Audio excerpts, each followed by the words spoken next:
नवादा जिले के वारिसलीगंज की धरती पर दिल्ली की सीएम रेखा गुप्ता की गरज।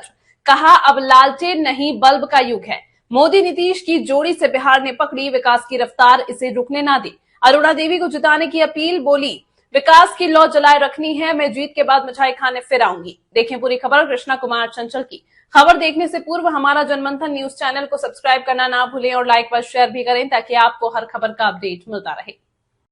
बिहार विधानसभा चुनाव के अंतिम चरण में गुरुवार को वारिसलीगंज के माफीगढ़ मैदान में एक विशाल जनसभा में दिल्ली की मुख्यमंत्री रेखा गुप्ता ने भाजपा प्रत्याशी अरुणा देवी के पक्ष में वोट की अपील कर माहौल को गर्मा दिया। गुप्ता ने अपने प्रभावशाली भाषण में कहा, बिहार तरक्की करता है तो दिल्ली मुस्कुराती है और जब दिल्ली आगे बढ़ती है तो बिहार की वह माँ बाप खुश होते हैं जिनके बेटे रोजगार के लिए दिल्ली में काम करते हैं। उन्होंने प्रधानमंत्री मोदी और मुख्यमंत्री नीतीश कुमार की जोड़ी की सराहना करते हुए कहा कि दोनों के नेतृत्व में देश और राज्य ने अभूतपूर्व प्रगति की है। साथ ही राजद पर तंज कसते हुए बोली, जंगल राज के अंधेरे में लोगों की आवाज दबा दी जाती थी, अब लालटेन की नहीं बल्ब के उजाले की राजनीति है, क्योंकि केरोसिन तो अब बचा ही नहीं कि लालटेन जल सके, इसलिए बिहार को फिर अंधेरे में मत जाने दीजिए। गुप्ता ने उपस्थित महिलाओं से विशेष संवाद करते हुए कहा, मां बहनों का सशक्तिकरण तभी संभव है जब अरुणा देवी जैसी महिला विधायक विधानसभा में जाएं। उन्होंने जनता से भावनात्मक अपील की, अरुणा देवी को जिताइए ताकि मोदी और नीतीश के हाथ मजबूत हों। मैं वादा करती हूं, जीत के बाद मिठाई खाने फिर वारिसलीगंज की धरती पर लौटूंगी।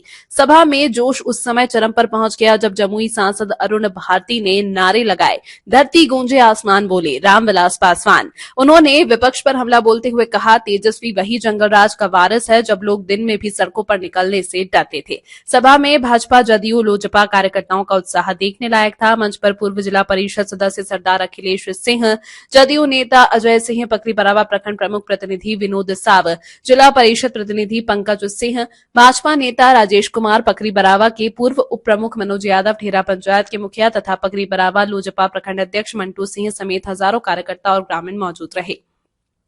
सभा स्थल पर महिलाओं की भी भारी उपस्थिति रही, जिन्होंने मोदी नीतीश जिंदाबाद, अरुणा देवी विजय हो जैसे नारे लगाकर माहौल को भगवा रंग में रंग दिया। कार्यक्रम के बाद भाजपा समर्थकों ने विजय जुलूस जैसी ऊर्जा के साथ नारे लगाए, अब की बार अरुणा देवी, जय बिहार, जय नीतीश कुमार। इस सभा के बाद वारिसलीगंज का चुनावी समीकरण गर्मा गया है। भाजपा खेमे में जोश दुगना हो गया है, जबकि महागठबंधन के खेमे में मंथन तेज हो गया है।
कहीं न कहीं वारसलीगंज के मैदान से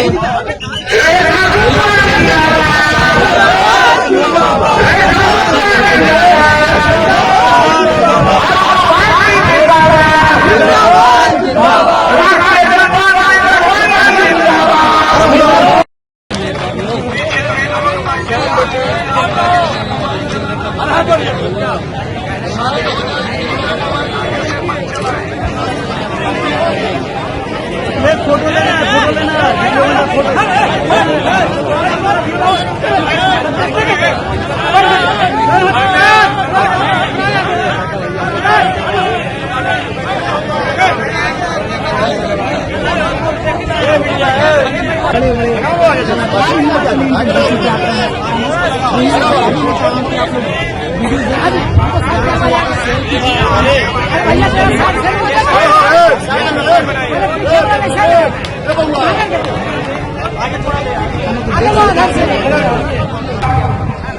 अब मैं उनको बुलवाना जा रहा हूं जो आप बहुत प्रिय हैं, जिनके लिए आप इतनी चिलचिलाती धूप में यहाँ पूरे विधानसभा से लोग कोने से आए हैं। मैं आप जिनको चाहते हैं, जिनको जिताना चाहते हैं, मैं उनका नाम लेने जा रहा हूं। श्रीमती अरुणा देवी जी से मैं आग्रह करता हूं कि मंच पर आए और अपनी बात को रखें। रामविलास पासवान, धरती गूंजे आसमान। रामविलास पासवान। साथियों, आप लोगों ने वो जो है ना ललटेनिया, उसका दंश झेले हुए हैं 90 से लेकर के 2005 तक। बाजार में स्कूल जाते हमारे बच्चों पे कारखाना तो नहीं ना लगा पाए, एक भी कारखाना नहीं लगाए। एनडीए सरकार में सीमेंट फैक्ट्री लगा ना, एनडीए सरकार ने रोड बनाना पटना का। पहले कहते थे कि रोडवा बना देंगे, तब घरवा में पुलिस ना आ जाएगी। साथियों, अब उन्हीं के सुपुत्र आपके पास आ रहे हैं, वही कहानी दोहराने। पुराना कहानी है, शिकारी आएगा, जाल बिछाएगा, दाना डालेगा, लेकिन आपको उसमें लोभ में फंसना नहीं है। बोल रहे हैं 3 करोड़ नौकरी देंगे। आप बताइए, 3 करोड़ नौकरी देने के लिए पैसा चाहिए ना, लक्ष्मी चाहिए ना। और लक्ष्मी आती है बुद्धि से, विवेक से, सूझ से, समझ से, मेहनत से, प्रयास से। लक्ष्मी का ललटेन पे आती है। और जब लक्ष्मी ललटेन पे नहीं आती है तो फिर हमको वोट तो कमल पे देना है, क्योंकि लक्ष्मी कमल पे ना आती है। साथियों, आपके बीच में हम चिराग भैया का संदेश लेकर के आए हैं। वारसलीगंज विधानसभा में हेलीकॉप्टर ही कमल है और कमल ही हेलीकॉप्टर है। अरुण भारती जिंदाबाद। चिराग पासवान ही अरुणा जी है और अरुणा जी ही चिराग पासवान जी है। और आपको 11 तारीख को 2 नंबर क्रमांक पर कमल छाप पर बटन दबा करके अरुणा देवी जी को भारी मतों से विजयी बनाना है। क्योंकि आप अरुणा जी को मजबूत कीजिएगा तो चिराग भैया मजबूत होंगे ना। आप सबका आशीर्वाद रहेगा ना, आश्वस्त होकर के जाए ना। बहुत बहुत धन्यवाद साथियों, बहुत बहुत धन्यवाद। मित्रों, अब मैं उन्हें बुलाना चाह रहा हूं जिनके सुनने के लिए आप कोने कोने से आए हैं। बहुत बहुत प्रणाम।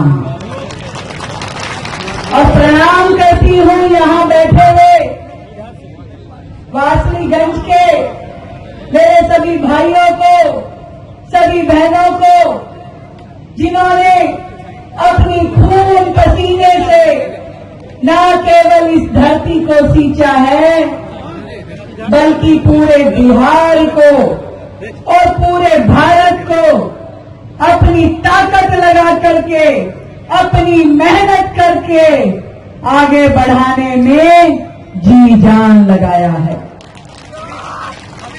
दिल्ली से आई हूं भैया, इसलिए ये कह सकती हूं कि बिहार तरक्की करता है तो दिल्ली खुश होती है, और दिल्ली आगे बढ़ती है तो बिहार के गांव में बैठी वो मां जिसका बेटा दिल्ली में काम करता है, वो पिता जिसका परिवार दिल्ली में रहता है, वो आशीर्वाद देता है।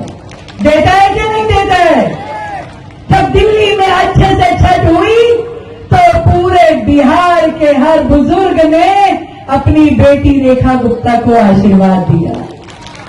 जहां जा रही हूं, लोग दिल से, स्नेह से अपना हाथ सर पे रखते हैं और कहते हैं कि ऐसे ही काम करो, और मैं भी आप सभी को विश्वास दिलाती हूं कि दिल्ली की धरती पे रह रहे मेरे सभी बिहार के भाई बहनों का भाई बहन के नाते ध्यान रखूंगी, उनके हर सुख दुख में उनके साथ रहूंगी। मेरे भाइयों, ये मेरी बहनें यहां बैठी हैं, युवा साथी यहां पे हैं, मैं सच में आप सबको यही कहने आई हूं, बिहार ने जो विकास की रफ्तार पकड़ी है, अब ये रुकनी नहीं चाहिए। पूरे बिहार में मोदी जी का नेतृत्व हो, नीतीश कुमार जी का की सरकार हो, हमारे पासवान भैया का सहयोग हो, सब लोग मिलकर के जिस तरीके से इस 10-15 साल से लग करके बिहार को आगे लेके जाने के लिए काम कर रहे हैं, ये प्रगति ऐसे ही बढ़ती रहनी चाहिए। मैं आपसे पूछना चाहती हूं, क्या पहले कभी इस तरह का विकास देखा था? इतनी सड़कें, इतने पुल, इतनी ट्रेन, एयरपोर्ट, नए नए कॉलेज, नए नए स्कूल, फ्लाईओवर ही फ्लाईओवर, कोई जाम नहीं, बढ़िया सड़कें, रोजगार, अनाज, सुरक्षा, कानून व्यवस्था कभी था क्या लालटेन के राज में? और फिर एक बात और समझ लो, लालटेन का जमाना चला गया, अब लालटेन का जमाना नहीं है, केरोसिन भी खत्म हो गया लालटेन में, अब तो एलईडी का जमाना है, टिकाऊ है, जलती है, रोशनी देती है, तो अब काहे को कोई लालटेन जलाएगा? नहीं जलाएगा। और वो भ्रष्टाचार का युग यहां का एक एक व्यक्ति जानता है, कैसे सड़क चलते मर्डर हो जाते थे, कैसे गुंडा राज होता था, कैसे मेरे व्यापारी भाई मेहनत से कमाई करते थे और लूट के गुंडे ले जाते थे। भूल गए हो क्या? सड़क चलते मार दिया जाता था, हाथ से छीन लिया जाता था, किसी के घर में नई गाड़ी आ जाए तो जंगल राज में नेताओं को 1 मिनट में पता चल जाता था और उठा के ले जाते थे। समाज छोड़िए, बहू बेटियों को नहीं छोड़ते थे। क्या ऐसा जंगल राज दोबारा चाहिए? नहीं चाहिए। अरे अच्छे से बताइए, जिसका हाथ